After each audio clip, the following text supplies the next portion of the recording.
এই যে দেখেন কোথায় কোথায় লুকাইয়া রয়েছে।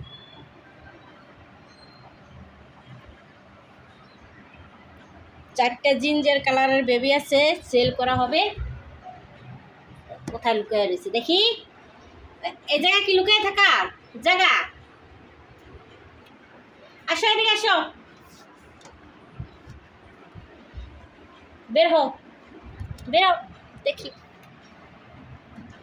দেখি দেখি তোমাদের দেখি।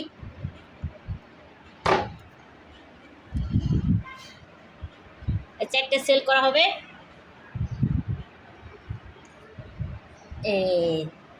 দেখি দেখি, এই চারটে সেল করা হবে। সবাই বেশি বেশি শেয়ার করবেন প্লিজ। আমার পেজটা একটু ফলো করবেন, সবার কাছে অনুরোধ। আমি যেন বেবিগুলো বিক্রি করতে পারি। আমার পেজটা ফলো করবেন, বেশি বেশি শেয়ার করবেন।